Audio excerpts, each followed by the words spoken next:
Hello friends, welcome to the success master. So friends, আজকে আমি তোমাদের জন্য সোশ্যাল স্টাডিজ অ্যান্ড প্যারাগজি থেকে ইম্পর্টেন্ট একটা ক্লাস নিয়ে এসেছি। আজকেই হলো প্র্যাকটিস সেট 6।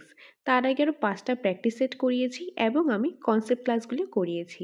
যারা সেই ক্লাসগুলি দেখোনি তোমাদেরকে আমি সাজেস্ট করবো আগে প্রিভিয়াস ক্লাসগুলি দেখে নাও, তারপর এসে এই প্র্যাকটিস সেটগুলো দেখতে পারো, তাহলে তোমাদের অনেকটাই ইজি লাগবে। এখন তাহলে শুরু করছি আজকের ইম্পর্টেন্ট ক্লাস অ্যাসিস্টিভ প্যারাগজি থেকে practice set 6। So first one, পর্যবেক্ষণ বা দেখার মাধ্যমে জ্ঞান কত শতাংশ অর্জিত হয়? যে কোনো কিছু পর্যবেক্ষণ বা কোনো কিছু দেখার মাধ্যমে জ্ঞান কত শতাংশ অর্জিত হয়? Correct answer 75%। Option number D. Next রয়েছে, কিসের উপর ভিত্তি করে বিষয়বস্তু ক্রিয়াকলাপ ও অভিজ্ঞতা পরিকল্পনা করা হয়? যে কিসের উপর ভিত্তি করে বিষয়বস্তু ক্রিয়াকলাপ ও অভিজ্ঞতা পরিকল্পনা করা হয়? একক, নকশা, পাঠ, পাঠক্রম। কারেক্ট আনসার হলো নকশা। অপশন নাম্বার বি, নকশা। নকশার উপর ভিত্তি করে বিষয়বস্তু ক্রিয়াকলাপ ও অভিজ্ঞতা পরিকল্পনা করা হয়। 153 এ রয়েছে, সামাজিক ভিত্তি কিসের সঙ্গে সংশ্লিষ্ট? সামাজিক ভিত্তি ইতিহাস, অর্থনীতি, সমাজ ধারণা কিসের সাথে সংশ্লিষ্ট? সমাজের সাথে। সো অপশন নাম্বার সি, সামাজিক ভিত্তি সমাজের সাথে সংশ্লিষ্ট। অপশন নাম্বার সি হবে এটা কারেক্ট আনসার। 154, বিদ্যালয় পাঠক্রমের পরিকল্পনা ও প্রয়োগ করতে কিসের উপর ভিত্তি করে নির্বাচন করতে হয়? জাতি, ধর্ম, সংস্কৃতি, জনসাধারণ। কারেক্ট আনসারটা হবে সংস্কৃতি। বিদ্যালয়ের পাঠক্রমের যে পরিকল্পনাটা, যে পাঠক্রমটা কীরকম হবে, তার যে প্ল্যানিংটা বা তার যে প্রয়োগটা, সেটা সংস্কৃতির উপর ভিত্তি করে নির্বাচন করতে হয়। So option number C. Next রয়েছে, সমগ্র পাঠক্রমিক পদ্ধতিতে পাঠক্রমের বিকাশকে উল্লেখ করা হয়েছে প্রয়োগের জন্য, মূল্যায়নের জন্য, নকশার জন্য, সবকটি। তো কারেক্ট আনসারটা হবে সবকটি, all of the above. Option number D.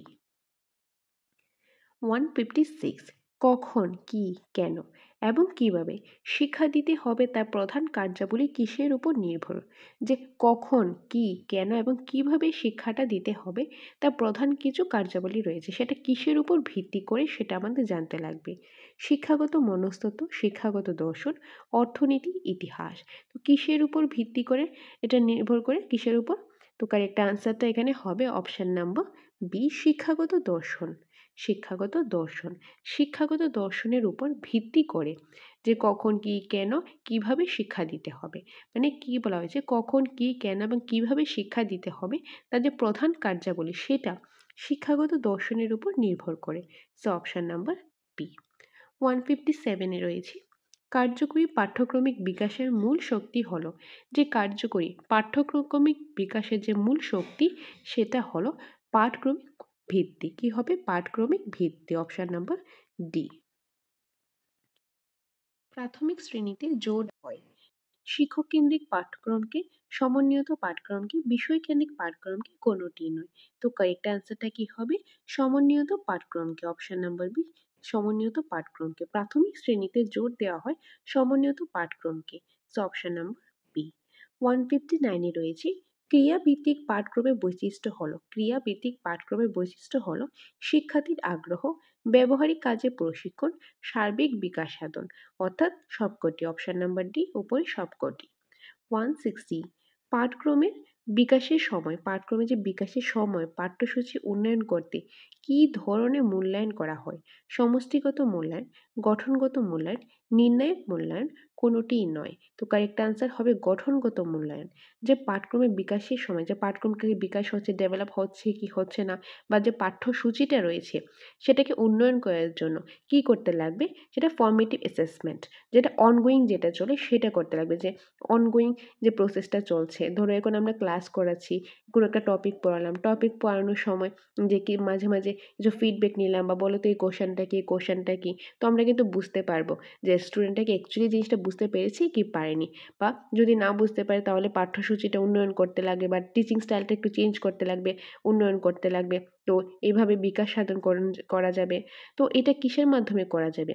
এটা যে মূল্যায়ন একটা পার্ট রয়েছে, যে কি ফর্মেটিভ অ্যাসেসমেন্ট বা ফর্মেটিভ ইভ্যালুয়েশন, ওইটার মাধ্যমে, ওইটা কি বলা হয়? গঠনগত মূল্যায়ন। So option number B. Next রয়েছে 161, পাঠক্রমের বিকাশের পর পাঠ্যসূচি উন্নয়ন করতে কী ধরনের মূল্যায়ন করা হয়? যে পাঠক্রমের বিকাশের পর যখন পাঠক্রমটা বিকাশ হয়ে যাবে তখন পাঠ্যসূচি উন্নয়ন করতে কী ধরনের মূল্যায়ন করতে লাগবে? তো তখন কী ধরনের মূল্যায়ন করতে লাগবে? সমষ্টিগত মূল্যায়ন, অর্থাৎ সামেটিভ অ্যাসেসমেন্ট, যেটা আফটার হয়ে থাকে কোনো একটা কোর্সের শেষে। So option number A. Next রয়েছে, দুইটি গঠনমূলক শ্রেণীতে কিসের অভাবে একই মাত্রার ধারণা পুনরাবৃত্তি হয়? আনুভূমিক সংগঠন, আলম্ব, নমনীয়তা, প্রাসঙ্গিকতা। তো এখানে কারেক্ট আনসারটা হবে আলম্ব। কি হবে? আলম্ব। দুইটি গঠনমূলক শ্রেণীতে আলম্বর অভাবে একই মাত্রার ধারণার পুনরাবৃত্তি হয়ে থাকে। So option number B. 163 এ রয়েছে, শিক্ষা ব্যবস্থাপনায় সর্বোচ্চ পদমর্যাদা হলো, যে শিক্ষা ব্যবস্থাপনায় সর্বোচ্চ পদমর্যাদাটা কি? পরিচালক অফিসার, সেক্রেটারি, শিক্ষাবিদ, রিসার্চ অফিসার। কারেক্ট আনসার শিক্ষাবিদ। শিক্ষা ব্যবস্থাপনায় সর্বোচ্চ যে পদমর্যাদা এটা হলো শিক্ষাবিদের। So option number C. 164, বিষয়বস্তু নির্বাচন করতে একজন শিক্ষার্থী প্রয়োজন আইকিউ, শ্রেণী, স্বাস্থ্য, শারীরিক, বয়স। তো কারেক্ট অ্যান্সারটা হবে আইকিউ। যে কোনো একটা বিষয়বস্তু সেটা নির্বাচন করবে, সেটার জন্য একজন শিক্ষার্থী, একজন স্টুডেন্টের আইকিউর প্রয়োজন। So option number A. Next রয়েছে, বিদ্যালয়ের পাঠক্রমকে সংজ্ঞায়িত করা হয়েছে। বিদ্যালয়ে যে পাঠক্রম রয়েছে সেটা সংজ্ঞায়িত করা হয়েছে কিসের হিসাবে? নির্দেশনা পদ্ধতি হিসাবে, বিদ্যালয় অভিজ্ঞতা সংগঠন হিসেবে, নির্দেশনার উপাদান হিসেবে, পাঠের কোর্স হিসাবে। তো কারেক্ট আনসারটা হবে নির্দেশনা পদ্ধতি হিসাবে। অপশন নাম্বার এ, নির্দেশনা পদ্ধতি হিসাবে। 166, সকল শিক্ষার্থীর প্রয়োজনীয়তা কথা ভাবা হয়। পাঠক্রমের যে অংশ রয়েছে সেটি হলো সাধারণ শিক্ষা, বিশেষ শিক্ষা, বিকল্প পাঠ্যক্রম, পাঠের প্রোগ্রাম। তো কারেক্ট আনসারটা কি হবে? এখানে কারেক্ট আনসারটা হবে সাধারণ শিক্ষা। অপশন নম্বরে সাধারণ শিক্ষা। 167, শ্রেণীতে শিক্ষার্থীরা কি শিখবে তা সিদ্ধান্ত নেয় প্রিন্সিপাল বা প্রধান, অভিভাবক, শিক্ষক, শিক্ষার্থীরা নিজেই। তো এখানে কারেক্ট অ্যান্সারটা হবে, খুবই ইন্টারেস্টিং একটা কোশ্চেন, শ্রেণী কক্ষের মধ্যে শিক্ষার্থীরা কি শিখবে সেটা, বা কি শিখবে, কি পড়ানো হবে সেটা সিদ্ধান্ত কে নেবে? অবভিয়াসলি শিক্ষক নেবে। So option number C. Option number C. 168, পাঠক্রমে কার্যকারিতা নির্দিষ্ট হয় কার দ্বারা?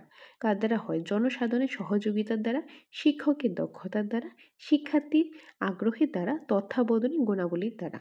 তো কারেক্ট আনসারটা কী হবে? কারেক্ট আনসারটা হবে যে অপশন নাম্বার, এখানে অপশন নাম্বার সি হবে এখানে কারেক্ট আনসার। কি হবে? শিক্ষার্থীর আগ্রহের দ্বারা। শিক্ষার্থীর আগ্রহের দ্বারা। 169, অনুভূমিকমূলক মাত্রা আচরণ করে অনুভূতি সমূহের সঙ্গে, বাস্তবিক দক্ষতার সঙ্গে, বুদ্ধিগত সামর্থ্যের সঙ্গে কোনোটি নয়। তো এখানে কারেক্ট অ্যান্সারটা হবে কোনোটি নয়। অপশান নাম্বার ডি, কোনোটিই নয়।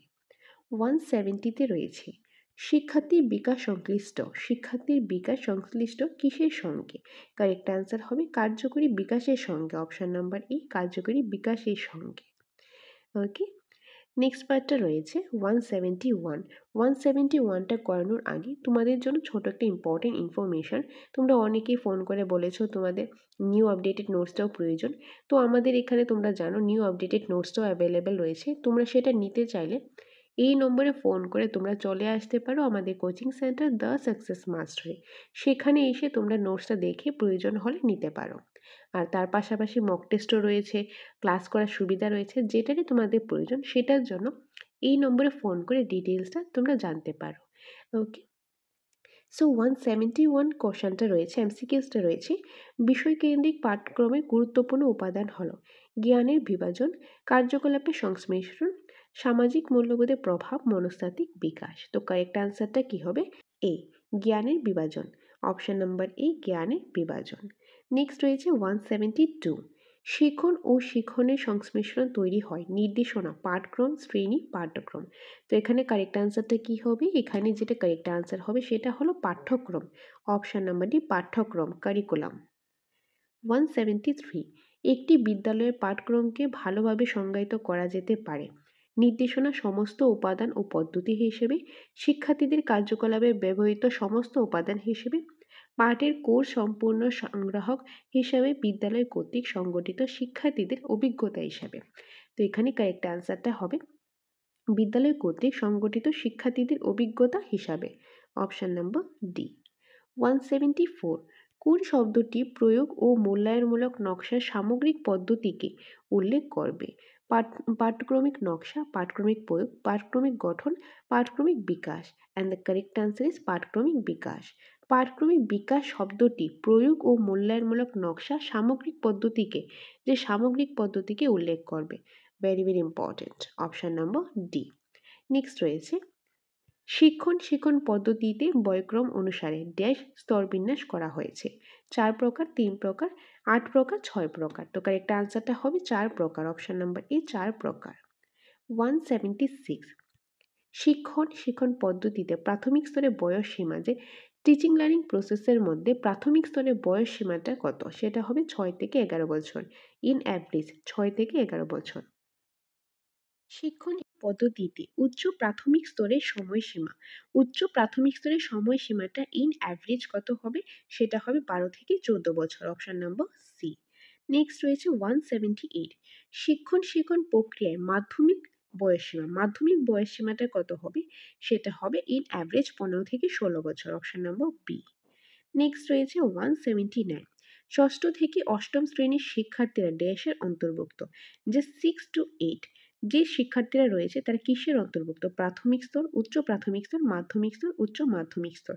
প্রাথমিক স্তর আমরা বলতে পারি যে 1 to 5 আমরা বলতে পারি, উচ্চ প্রাথমিক স্তর যে 6 to 8 বলতে পারি, মাধ্যমিক স্তর 9, 10 বলতে পারি, উচ্চ মাধ্যমিক স্তর 11, 12 বলতে পারি। তাহলে 6 to 8 যেহেতু বলা হয়েছে তাহলে এটা কি হবে? তাহলে এটা হবে উচ্চ প্রাথমিক স্তর। অপশন নাম্বার বি, উচ্চ প্রাথমিক স্তর। নেক্সট রয়েছে 180, প্রথম থেকে পঞ্চম শ্রেণীর শিক্ষার্থীরা ড্যাশের অন্তর্ভুক্ত। প্রথম থেকে পঞ্চম অর্থাৎ 1 to 5। তো সে যে 1 to 5 এর যে শিক্ষার্থীরা রয়েছে তারা প্রাথমিক স্তরের অন্তর্ভুক্ত। সো অপশন নাম্বার এ হবে এটা কারেক্ট আনসার। সো এই ছিল আজকের ক্লাসের ইম্পর্টেন্ট কিছু 30 MCQs। আশা করি তোমরা বুঝতে পেরেছো, তোমাদের কাছে ক্লাসটা ভালো লেগেছে। তো তোমাদের জন্য ইম্পর্টেন্ট ইনফরমেশন রয়েছে আমাদের কোচিং সেন্টার দ্য সাকসেস মাস্টারে। তোমরা জানো নিউ আপডেটেড ভার্সনের নোটসটা রয়েছে। তোমাদের যাদের নোটসটা প্রয়োজন আমাদের এখানে টেট 1, টেট 2 এবং STGT একদম নিউ আপডেটেড ভার্সনের নোটসটাই অ্যাভেলেবেল রয়েছে, এবং পাশাপাশি মক টেস্ট রয়েছে এবং ক্লাসও রয়েছে। তো তোমাদের যেটারই প্রয়োজন, নিউ আপডেটেড ভার্সনের নোটসটা প্রয়োজন, মক টেস্টের প্রয়োজন, ক্লাসেসের প্রয়োজন, যেটারই তোমাদের প্রয়োজন সেটার জন্য এই নম্বরে ফোন করে তোমরা বিস্তারিত জেনে নিতে পারো। আমাদের এখানে মক টেস্টের অনলাইন এবং অফলাইন দুটোই সিস্টেম রয়েছে, ক্লাসেসেরও অনলাইন অফলাইন দুটোই রয়েছে। ইভেন আমাদের এখানে একদম নিউ আপডেটেড ভার্সনের নোটসটা রয়েছে, যে নোটের মধ্যে ফুল সিলেবাসের অ্যাকর্ডিং রয়েছে। প্রতিটা সাবজেক্ট থেকে, প্রতিটা টপিক থেকে প্রথমে রয়েছে কনসেপ্ট একদম ডিটেলসে আলোচনা, তারপর রয়েছে প্রচুর পরিমাণে কোশ্চেন আনসার আর MCQs, এবং যে ডিসকাসের যে লেভেলটা রয়েছে এটা কিন্তু খুব হাই লেভেলে রয়েছে। কারণ এখন জানো পরীক্ষাটা অনেকটাই টাফ হয় আগে থেকে, তাহলে সেই লেভেলের আমাদের নোটস প্রয়োজন। তার জন্য একদম কোয়ালিটিফুল, খুব সুন্দরভাবে সিস্টেমেটিক ওয়াইজ একটা নোটস বানানো হয়েছে। তোমরা দেখলেই বুঝতে পারবে কত সুন্দরভাবে সিস্টেমেটিক ওয়াইজ নোটসগুলো বানানো হয়েছে। তোমাদের যদি টেটের related any notes, mock test, ক্লাসেসের প্রয়োজন হয় এই নম্বরে ফোন করে তোমরা ডিটেলসটা জেনে নিতে পারো। ওকে, সো এটাই তোমাদের সাথে শেয়ার করা ছিল। আর ক্লাসটা দেখার জন্য অসংখ্য ধন্যবাদ। তোমাদের সকলকে অসংখ্য ধন্যবাদ আমাদের ক্লাসগুলি দেখার জন্য, আমাদেরকে সাপোর্ট করার জন্য, আমাদের পাশে থাকার জন্য। তোমরা এইভাবেই আমাদের পাশে থাকো, সাথে থাকো। তোমাদের জন্য আমরা প্রতিনিয়ত বিভিন্ন ক্লাসেস নিয়ে আসবো, মক টেস্ট নিয়ে আসবো, আর অনেক কিছুই নিয়ে আসবো। তোমরা জাস্ট আমাদের সাথে থাকো, পাশে থাকো। দেখা হবে তোমাদের সাথে পরবর্তী একটা ক্লাসে। Thanks for watching.